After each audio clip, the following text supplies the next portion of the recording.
Halo pemirsa, kembali Anda menyaksikan Halo Indonesia. Dan seperti biasa selama 1 jam ke depan, kami akan menghadirkan beragam informasi. Dan untuk hari ini ada apa saja, Matt? Ya, hari ini ada informasi seputar curah hujan yang meningkat di musim kemarau tahun ini.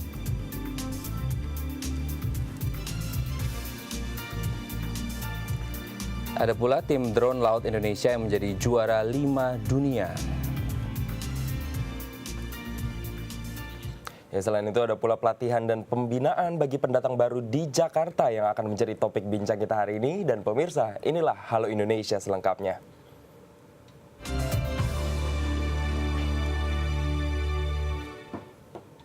Kita awali dengan informasi pertama, pemirsa. Memasuki musim kemarau, beberapa wilayah di Indonesia seperti Jakarta menunjukkan fenomena kemarau basah, di mana fenomena ini ditandai dengan intensitas curah hujan yang cukup tinggi di musim kemarau.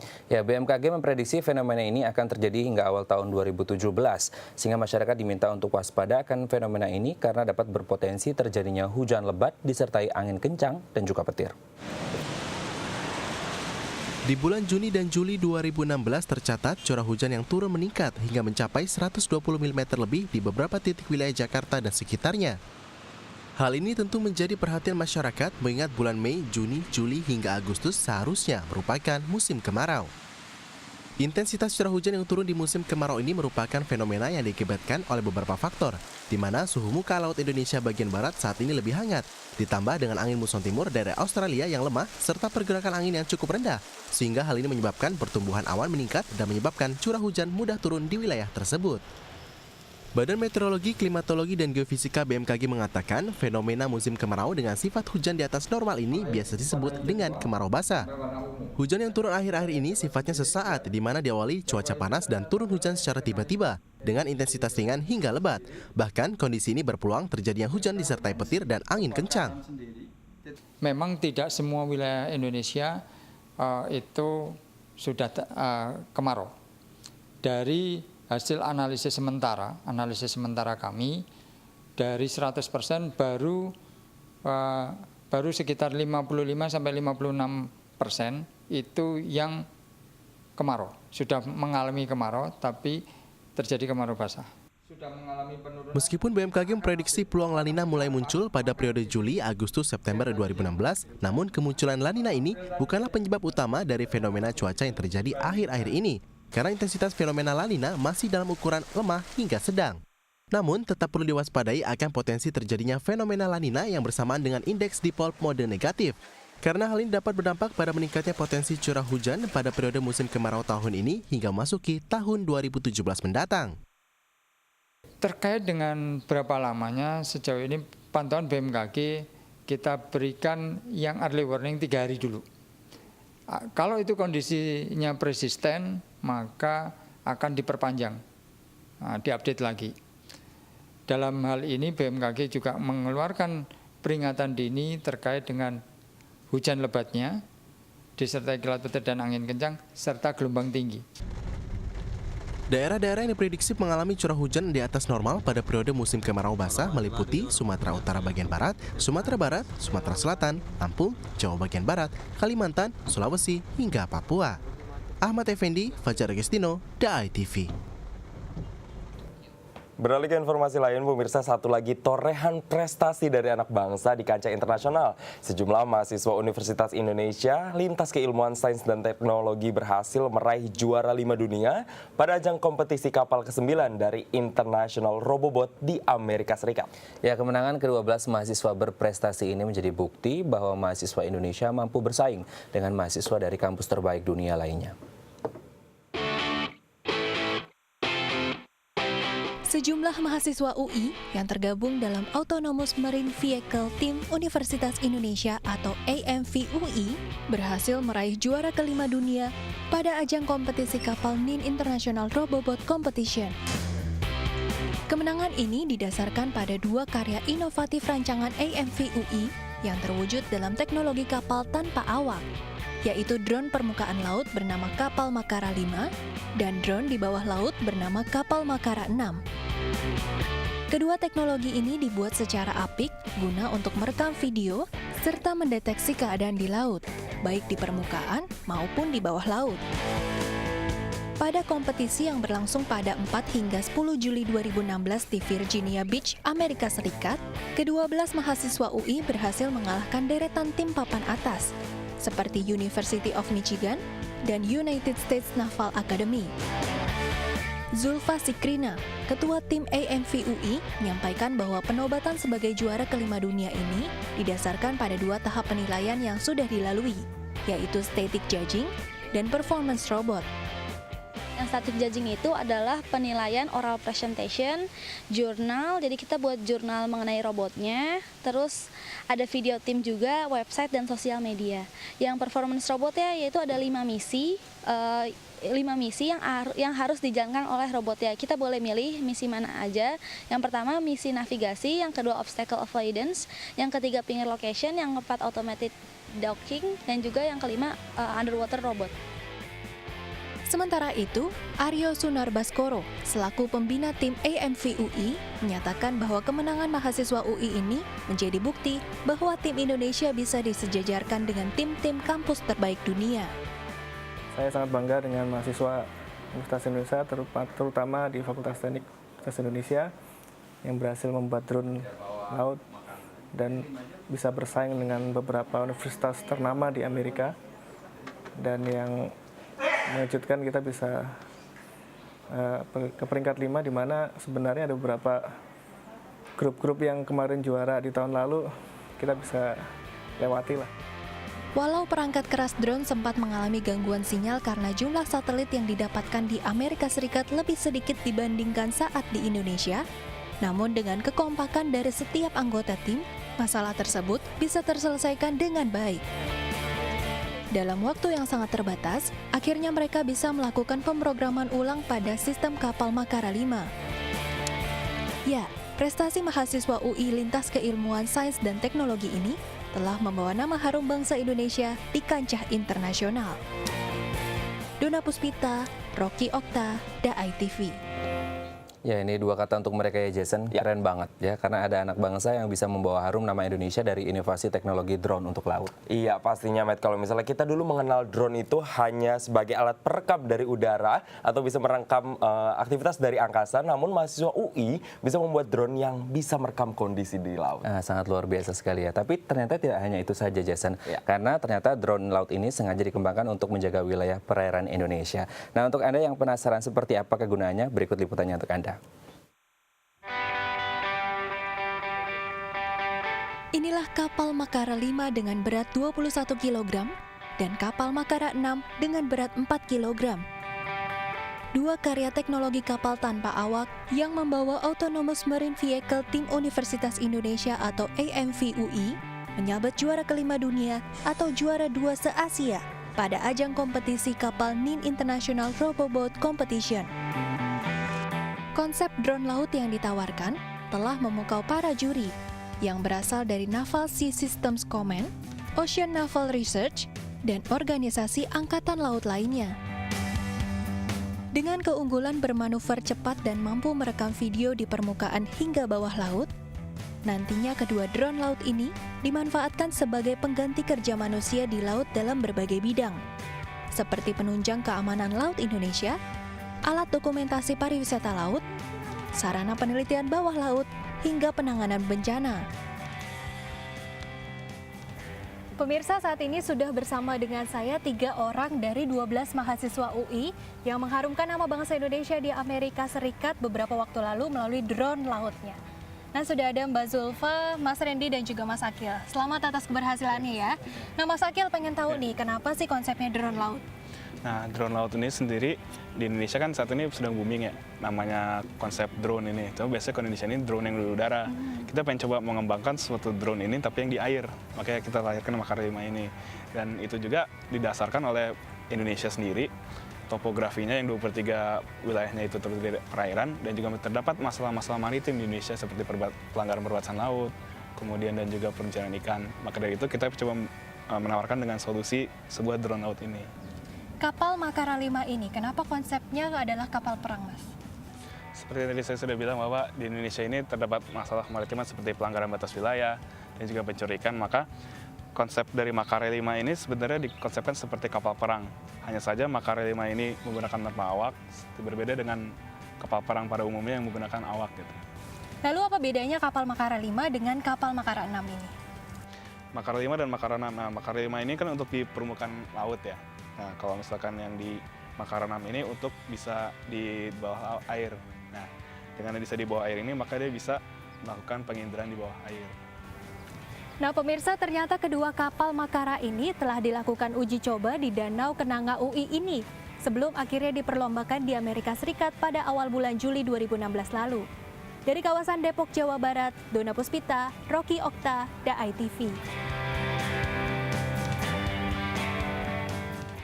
Baik, informasi lainnya pemirsa, pada tahun 2011 Indonesia mengesahkan Undang-Undang Nomor 19 tahun 2011 mengenai pengesahan Convention on the Rights of Persons with Disabilities atau hak penyandang disabilitas. Ya, namun sudah seberapa maksimal penerapan undang-undang yang menjamin hak penyandang disabilitas di Indonesia? Berikut liputan selengkapnya.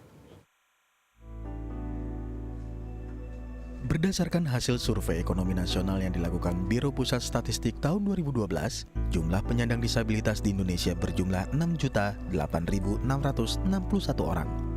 Untuk menjamin hak penyandang disabilitas di tahun 2011, pemerintah Indonesia telah melakukan ratifikasi Convention on the Rights of Persons with Disability atau CRPD. CRPD merupakan undang-undang internasional yang mengatur hak penyandang disabilitas. Namun, implementasi undang-undang hak penyandang disabilitas dirasakan masih belum maksimal diterapkan di Indonesia. Hal ini disampaikan oleh pimpinan Wanita Disabilitas Indonesia.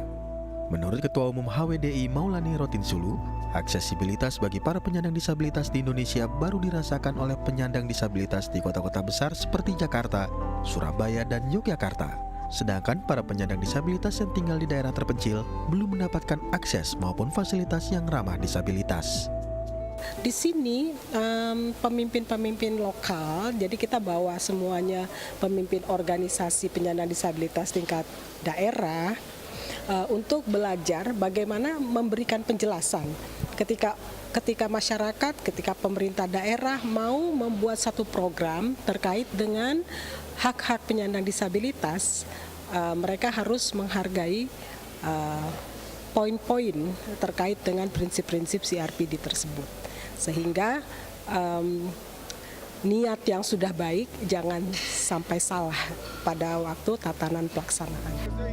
Minimnya akses disabilitas bagi para penyandang disabilitas di daerah dibenarkan oleh Chair National Consortium for Disability Rights, Risnawati Utami. Kandidat Indonesia untuk CRPD Committee Member di PBB ini menyatakan, pemerintah Indonesia harus melengkapi data yang jelas mengenai jumlah dan jenis penyandang disabilitas, agar pemerintah dapat maksimal memenuhi hak dan akses penyandang disabilitas. Dari segi legal harmonisasi oke. Kemudian meskipun itu masih proses ya, harus ada banyak provinsi yang melakukan hal yang sama untuk membuat peraturan daerah penyandang disabilitas yang mengadopsi tentunya prinsip-prinsip konvensi CRPD itu. Jadi ada prinsip non-diskriminasi, kemudian ada persamaan kesempatan, kemudian persamaan antara laki-laki dan perempuan, kemudian mengakui hak anak dengan disabilitas, ada aksesibilitas. Nah itu jadi ada itu yang ada di pasal 3 konvensi tentang hak-hak penyandang disabilitas. Ode Rizky, Syahri Kurniawan, DAI TV.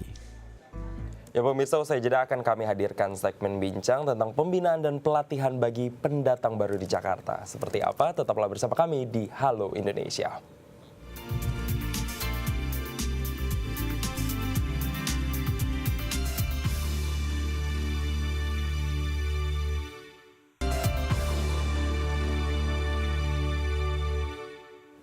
Baik, Anda masih bersama kami di Halo Indonesia dan dalam segmen bincang kali ini kita akan membahas tentang mengatasi pengangguran dengan keterampilan. Ini seperti kita tahu Jason, ini masih dalam bulan Syawal dan kemarin baru ada arus mudik dan juga arus balik. Nah ini arus balik biasanya ketika masyarakat yang dari kota pulang ke kampung ke kotanya tambah orang ya. Kemudian mereka jadi kaum urban yang memang bermigrasi dari kampung ke kota dan ini sebenarnya adalah sebuah masalah klasik yang kemudian berimbas pada meningkatnya jumlah pengangguran karena rata-rata yang mereka datang datang ke Jakarta ataupun masyarakat Jakarta sendiri banyak yang kemudian belum memiliki skill atau keahlian. Ya, ini yang juga masalah ini ternyata efeknya dominonya sangat luas ya, Matt. Tidak hanya masalah pengangguran, tapi juga ada masalah kemacetan juga. Dan yang terparah lagi kalau misalnya mereka ini yang datang ke sini hanya bermodalkan nekat, tidak punya keterampilan, tidak punya skill. Nah, ini seperti apa? Nah, di Halo Indonesia kali ini, di segmen kali ini kita sudah bersama dari Pusat Pelatihan Keterampilan Daerah. Namun sebelum kita melihat dan berbincang lebih dalam tentang menekan bagaimana jumlah pengangguran di Jakarta, kita lihat tayangan berikut ini. Pasca Lebaran, Jakarta bersiap menyambut kedatangan kaum migran dari berbagai daerah yang hendak mengadu nasib di ibu kota. Menurut catatan Dinas Kependudukan dan Catatan Sipil DKI Jakarta, jumlah arus mudik Jakarta di tahun 2014 mencapai 3.616.744 orang. Sementara arus balik ke Jakarta mencapai 3.685.281 orang. Hal ini berarti jumlah pendatang barunya dapat mencapai hingga 68.537 orang. Sedangkan di tahun 2015, jumlah pendatang baru yang tiba di Jakarta pasca Lebaran meningkat 3% dari tahun 2014. Ya, ada sekitar 70.000 orang. Data ini berdasarkan jumlah pemudik yang menggunakan kendaraan umum seperti bus, kapal laut, kereta api, hingga pesawat. Belum termasuk yang menggunakan sepeda motor ataupun kendaraan pribadi lainnya. Setiap tahunnya, pertambahan penduduk menjadi masalah yang selalu membayangi ibu kota seperti Jakarta. Hal ini dikarenakan bertambahnya jumlah penduduk tak dibarengi dengan bertambahnya lahan. Masalah kepadatan ini jika terus berlanjut akan menjadi efek domino seperti halnya masalah pengangguran.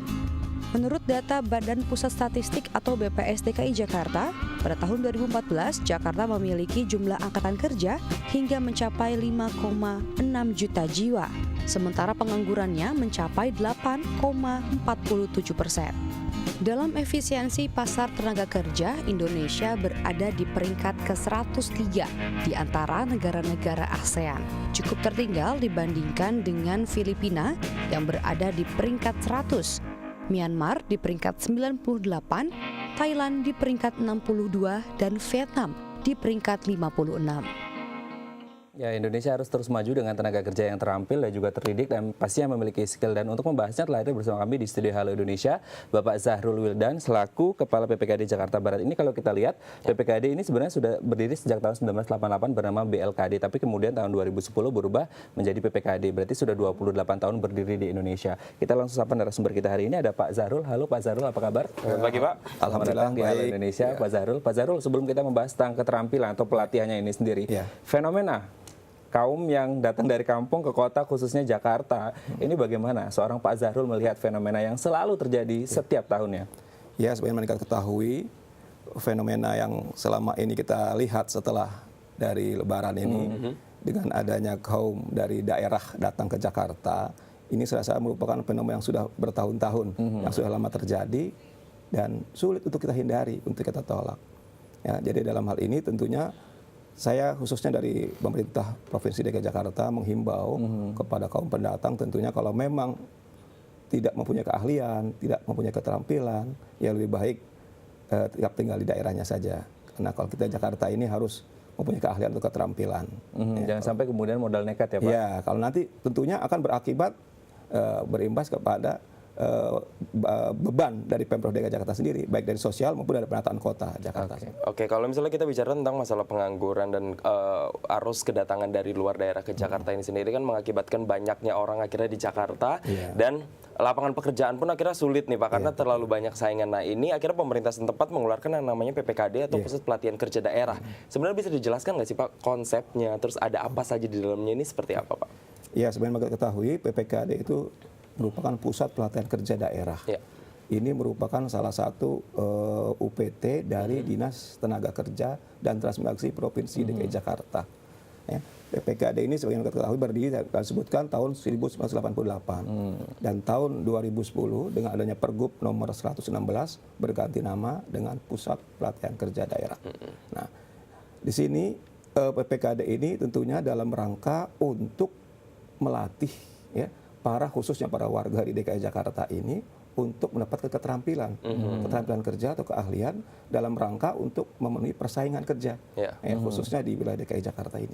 Oke, menjadi pertanyaan siapa saja Pak yang bisa ikut dalam pelatihan ini sendiri? Apakah memang khusus mereka yang ber-KTP kan DKI Jakarta, atau kemudian seperti kita tahu di Jakarta bukan rahasia lagi ketika banyak masyarakat dari kampung yang datang ke Jakarta dan mereka sebenarnya unskilled, tidak memiliki skill sehingga akhirnya menjadi pengangguran.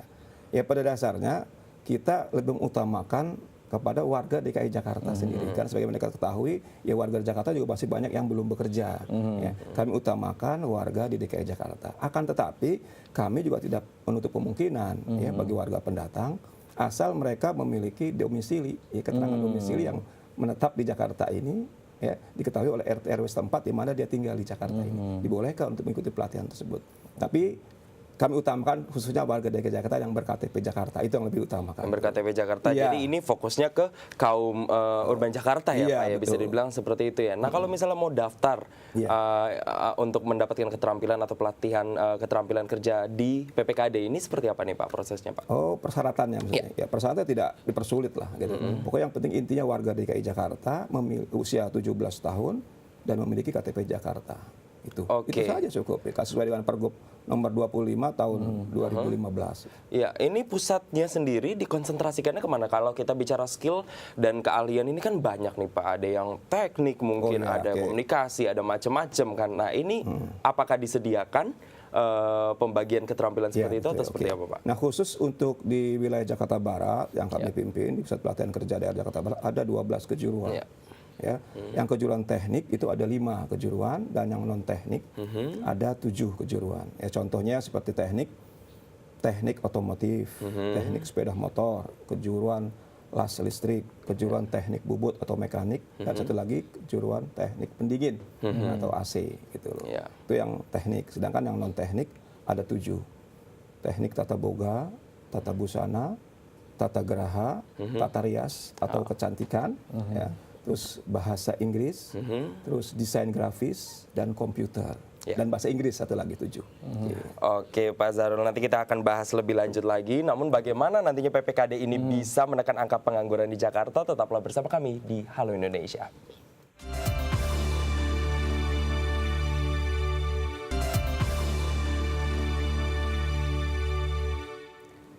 Baik, Anda masih bersama kami di segmen Bincang Halo Indonesia. Ini kalau kita mencoba menilik data dari BPS Jason, bahwasanya ternyata jumlah pengangguran di Jakarta ini menurun. Ini kalau per Februari 2015 ini jumlah pengangguran mencapai 5,5 juta. Ini Februari 2016 hanya 5,31 juta. Jadi berkurang kurang lebih sekitar 237 ribu orang. Yang kemudian ini menjadi mungkin salah satu imbas positif dari adanya PPKD yang kemudian melatih teman-teman yang belum mendapatkan pekerjaan atau berwirausaha, akhirnya mereka bisa bekerja dan mendirikan usaha sendiri. Langkah positif yang telah dilakukan oleh Pemprov DKI Jakarta khususnya dari PPKD. Kita kembali ke Pak Zahrul. Pak Zahrul, ini kalau kita lihat sebelum tadi break kita membahas tentang beberapa skill ya, keterampilan yang dimiliki atau diajarkan, ada tata boga, tata rias dan berbagai yang lainnya. Yang menjadi pertanyaan, adakah jurusan yang khusus nih, teknik atau keterampilan seperti apakah tata boga atau tata rias yang kemudian sebenarnya banyak digunakan di masyarakat? Iya, oke.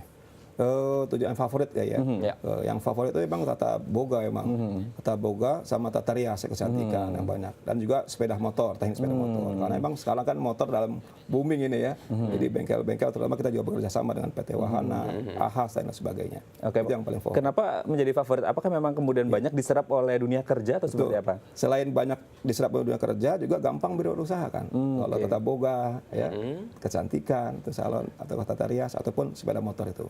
Jadi gampang benar diserap untuk dia bekerja atau untuk mandiri. Oke, nah ini Pak kalau bisa kita bicara tentang jumlah lagi nih, bicara angka, pasti kan sudah sampai ribuan yang sudah datang ke Jakarta setiap tahunnya. Nah ini PPKD apakah hanya cuma satu ataukah terbagi di beberapa wilayah atau seperti apa Pak, boleh dijelaskan? Di wilayah-wilayah yang ada di Jakarta ini ya ada 5, seperti Jakarta Barat, Jakarta Timur, Jakarta Utara, Jakarta Selatan, dan Jakarta Pusat. Itu 5 PPKD. Ditambah 2. Satu di Pasar Bo, namanya Pusat Pelatihan Kerja Pengembangan Industri di Jalan Raya Pasar Bo, kilometer 23. Dan satu lagi Pusat Pelatihan Kerja Khusus Pengembangan Las yang ada di Jalan Raya Condet. Jadi semuanya pusat pelatihan seperti ini, pusat pelatihan kerja di DKI Jakarta ini ada 7 pusat pelatihan kerja. Ada 7 pusat dan itu semuanya menyediakan keterampilan-keterampilan seperti yang diajarkan seperti itu Ya, ya Pak kurang ya? lebih seperti itu. Tiap wilayah berbeda-beda sih, ya, nggak sama 12 itu.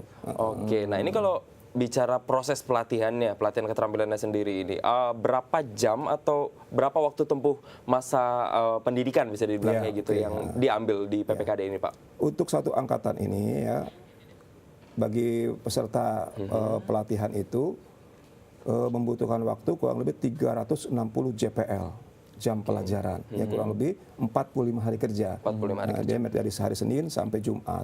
Mereka masuk jam 8, selesai jam 3 sore. Selama 45 hari seperti itu. Ya, kita akan tahan sejenak Pak, karena sesaat lagi kita akan menyaksikan dan mengenal lebih jauh bagaimana PPKD ini mengurangi dan juga menekan angka pengangguran di Jakarta. Berikut liputannya. Hingga saat ini, pengangguran masih menjadi permasalahan yang belum bisa dipisahkan dari kota besar seperti Jakarta. Berbagai upaya untuk mengurangi angka pengangguran pun telah dilakukan oleh pemerintah DKI Jakarta. Salah satunya dengan mengadakan pelatihan gratis, seperti yang dilakukan oleh Pusat Pelatihan Kerja Daerah atau PPKD yang ada di wilayah Jakarta.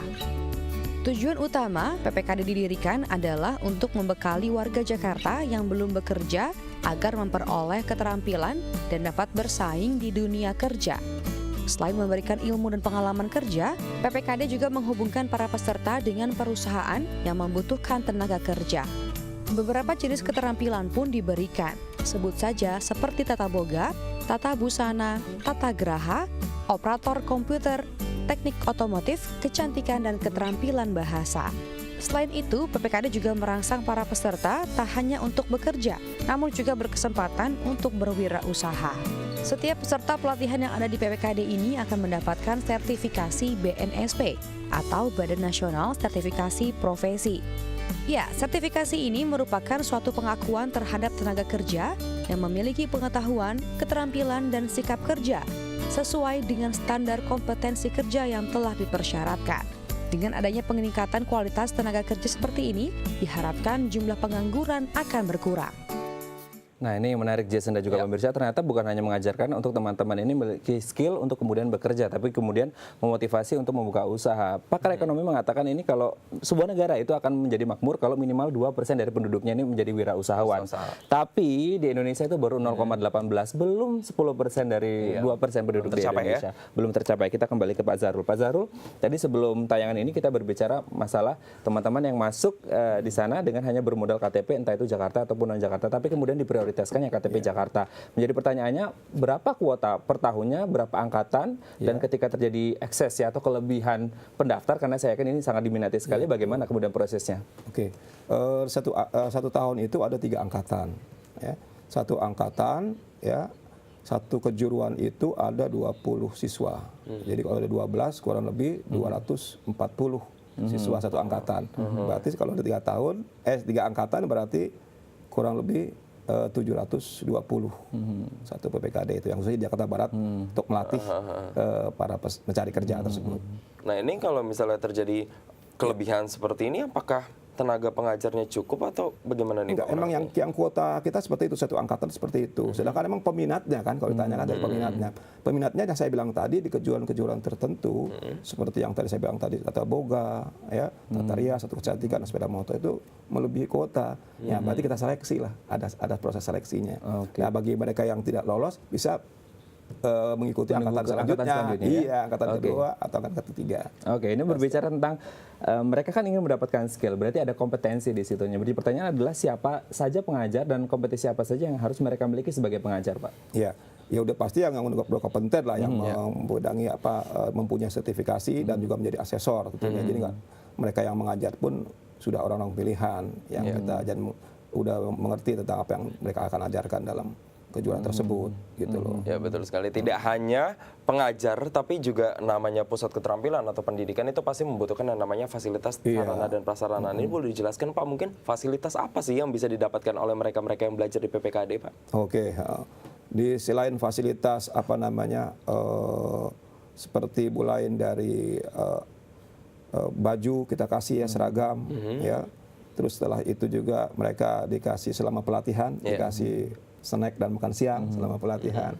Terus dengan kondisi alat-alat bahan peraga yang kita siapkan sesuai dengan kebutuhan keterampilan mereka butuhkan, dan juga tentunya dengan teknologi yang up to date ya, dengan yang sudah masa kini tentu yang dibutuhkan di pasar kerja itu yang ini kan. Dan lebih penting lagi, fasilitas yang paling penting tentunya kalau mereka lulus uji kompetensi akan mendapatkan sertifikasi. Luar biasa ya. Ini tentunya sangat memfasilitasi sekali bagi mereka-mereka yang ingin mendapatkan pekerjaan tapi belum punya keterampilan, nantinya bisa untuk terjun ke dunia kerja secara lebih baik ya Pak ya. Namun usai jeda kita akan berbicara lagi nih Pak tentang pro dan kontra PPKD yang ada di Jakarta seperti apa. Tetaplah bersama kami di Halo Indonesia.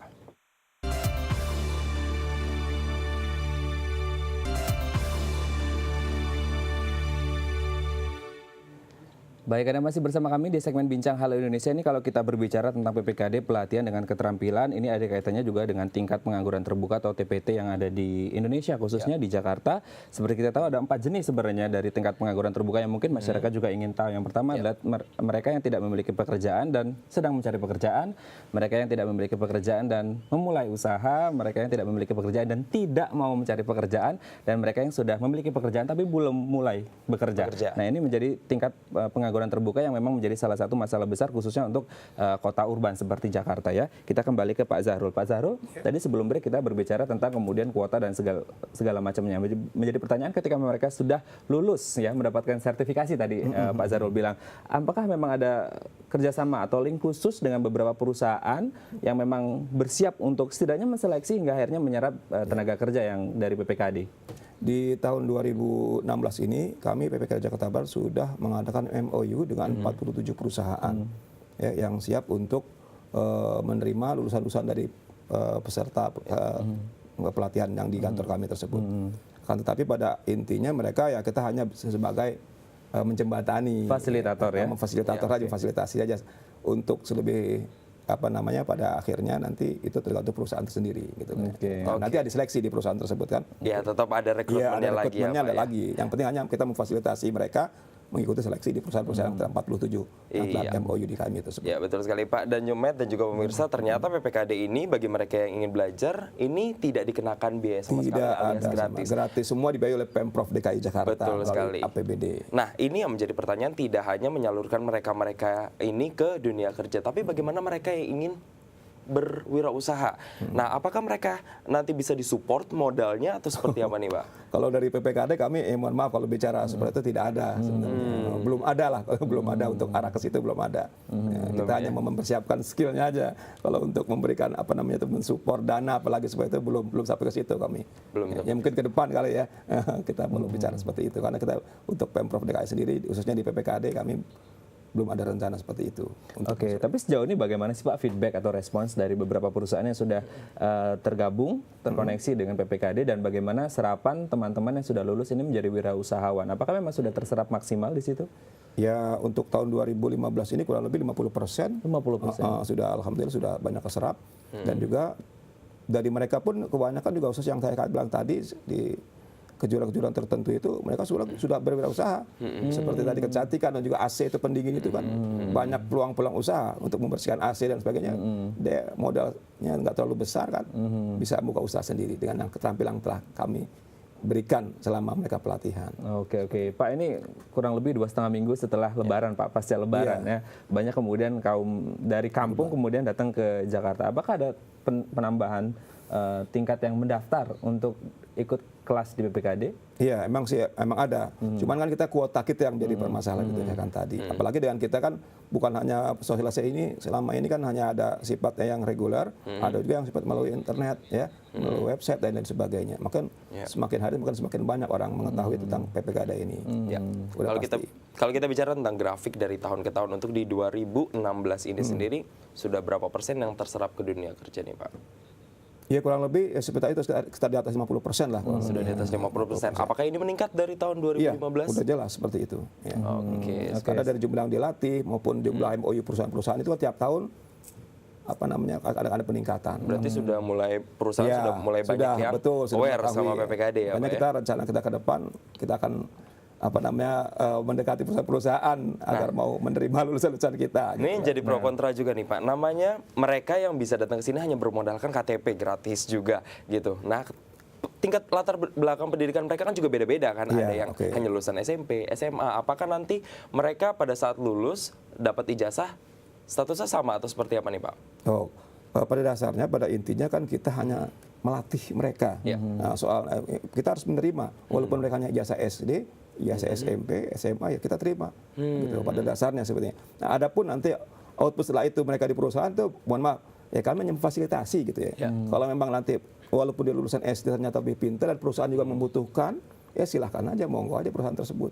Tapi kebanyakan mereka yang mau berusaha juga silahkan juga gitu. Yang penting keterampilan yang kami ini kan dengan skill gitu ya, dan attitude juga diajarkan di kantor kami. Oke, ini kalau berbicara tentang dream, siapa impian di Jakarta, banyak orang kemudian kita berbicara juga dengan pull and push factor ya, ada faktor pendorong dan juga penarik yang kemudian mereka mendorong mereka keluar dari kampungnya dan menarik mereka untuk datang ke Jakarta. Yang menjadi pertanyaan ketika dengan terserapnya banyak sekali kuota yang hampir berlebih setiap kali pengangkatan, apakah kemudian ada database alumni yang untuk di kemudian harinya digunakan untuk membantu mereka agar yang belum terserap bisa terserap? Udah pasti itu. Dari tahun kemarin kalau misalnya ada lowongan-lowongan tertentu seperti kayak kemarin kan kita baru mulai pelatihan di awal-awal bulan Mei itu. Nah kan kita belum lulus itu anak-anak kita kan. Nah, akhirnya kita panggil alumni-alumni yang belum terserap yang tahun 2015, terutama yang di angkatan terakhir, angkatan ketiga atau di bulan November Desember itu untuk mengikuti seleksi di perusahaan-perusahaan tertentu yang telah bekerja sama dengan kita. Sudah pasti seperti itu. Baik, Pak Zalul, terima kasih. Semoga dengan adanya PPKD ini, ya, dan juga pemirsa, ini bisa menjadi salah satu alternatif yang bisa digunakan pemerintah untuk menekan angka pengangguran di Jakarta. Terima kasih atas kedatangannya, terima kasih juga, Pak Zalul. Iya. Ya, pemirsa, kami masih memiliki sejumlah informasi menarik lainnya. Tetaplah bersama kami di Halo Indonesia.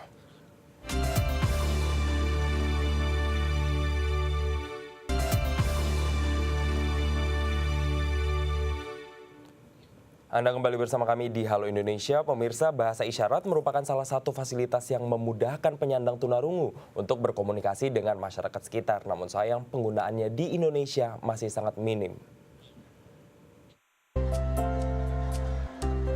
Menurut Gerakan untuk Kesejahteraan Tunarungu Indonesia atau Gerkatin, belajar menggunakan bahasa isyarat kini tak hanya menjadi kebutuhan bagi penyandang tunarungu, namun juga mulai dibutuhkan oleh orang dengar. Hal ini ditujukan agar penyandang tunarungu mudah mendapat informasi serta menjalin komunikasi dengan masyarakat tanpa harus mengalami hambatan komunikasi. Namun, akses masyarakat untuk mendapat pengetahuan tentang bahasa isyarat Indonesia saat ini masih terbatas. Bisindo atau bahasa isyarat Indonesia masih diperkenalkan hanya di lingkungan tertentu seperti sekolah luar biasa. Keterbatasan masyarakat mengakses Bisindo inilah yang kerap membuat penyandang tunarungu frustasi. Hal ini sempat dirasakan oleh Panji Surya Saputra, seorang penyandang tunarungu yang menjalani masa studinya di sekolah umum.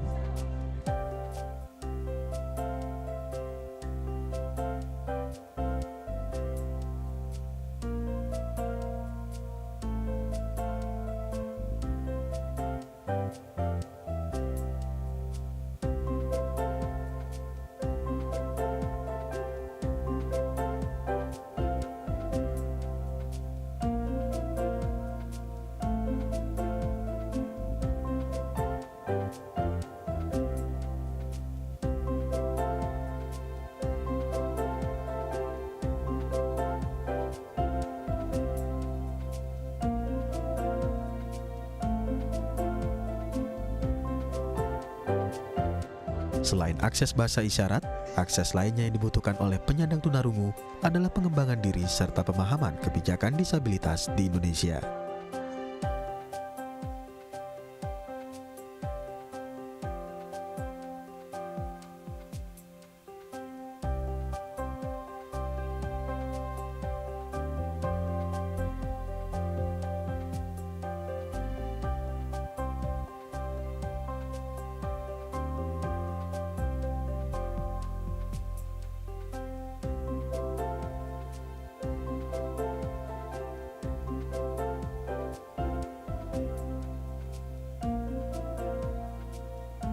Waude Rizky, Sahari Kurniawan, Dai TV.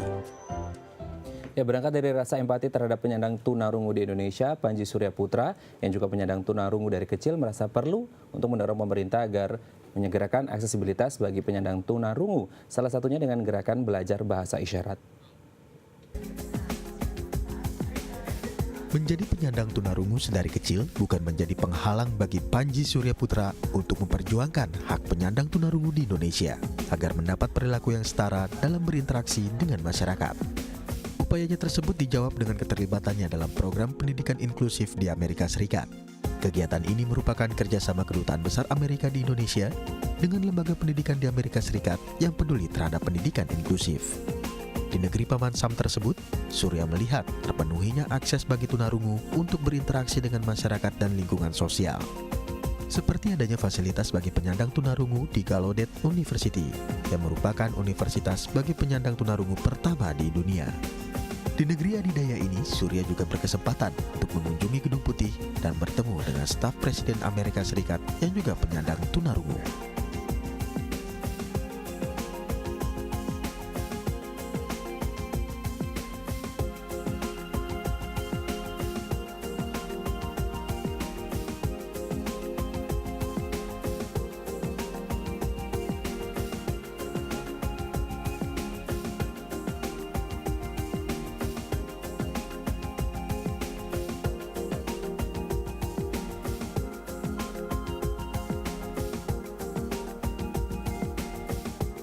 Selain itu, pemuda 22 tahun ini juga belajar tentang Perundang-undangan Penyandang Disabilitas Internasional atau Convention on the Rights of Persons with Disabilities.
Kini Surya tengah berupaya untuk melakukan audiensi dengan pemerintah Indonesia agar impiannya untuk melakukan perubahan bagi penyandang disabilitas terutama penyandang tunarungu di Indonesia dapat terwujud.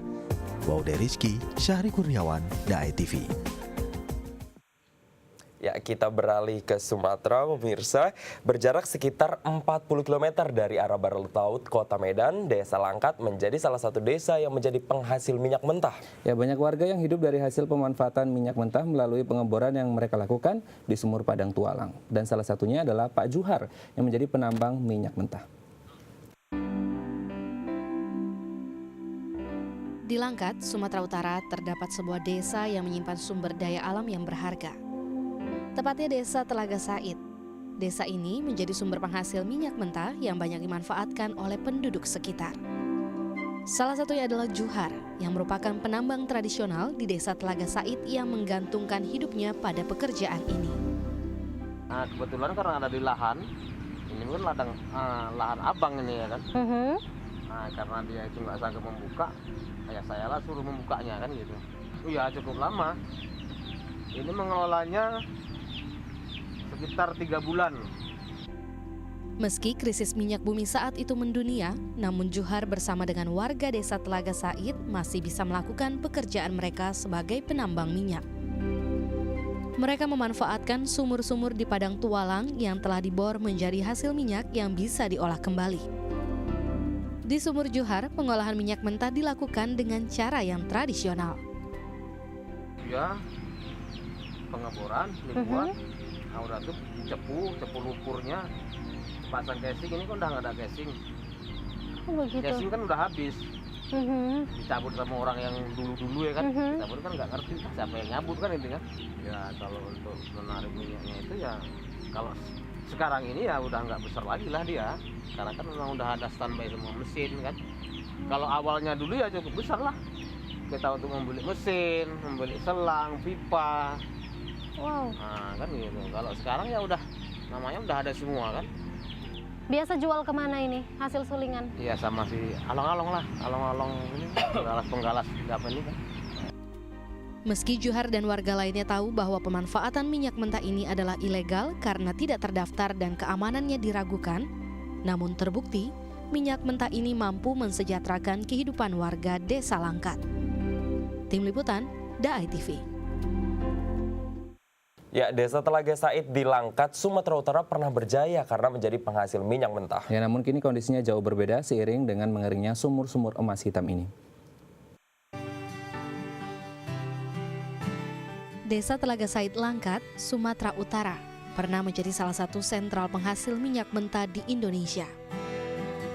Seiring waktu, sumur-sumur minyak ini sudah mengalami kekeringan. Namun masih banyak warga sekitar yang memanfaatkannya untuk menyambung hidup. Salah satunya Johar.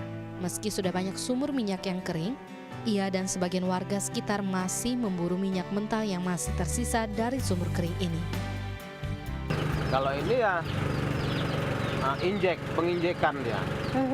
Diinjek, buang airnya, matikan mesin, baru keluarlah minyaknya. Nah inilah prosesnya. Jadi buang dulu airnya.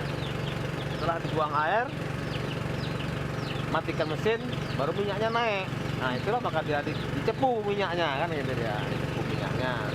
Baru kita masukkan dalam jerigen, dijual lah sama orang along-along kan gitu. Dahulu, Desa Telaga Said menjadi kebanggaan pada saat ditemukannya minyak mentah. Dari hasil pengeboran sedalam 31 meter, diperolehlah 86.402 liter minyak. Dan jumlahnya pun semakin bertambah. Bahkan setelah mencapai kedalaman 121 meter, minyak mentah, gas, dan banyak material lainnya menyebur dari perut bumi. Para pekerja yang sempat hidup dalam kejayaan yang diberikan si emas hitam harus berangsur meninggalkan rumah-rumah mereka. Komplek perumahan Pertamina yang dahulu terlihat etnik, kini hanya dihuni oleh kekosongan dan kenangan masa lalu. Ya pemirsa, sekian perjumpaan kita hari ini. Saksikan terus Halo Indonesia dari hari Senin hingga Jumat di waktu yang sama. Ya, jangan lupa follow Twitter kami di @daya_tv dan @haloindo.tv. Akhir kata saya Jason Valino. Dan saya Raden Madlias, mewakili seluruh kru yang bertugas. Mohon pamit undur diri. Sampai jumpa dan selamat beraktivitas.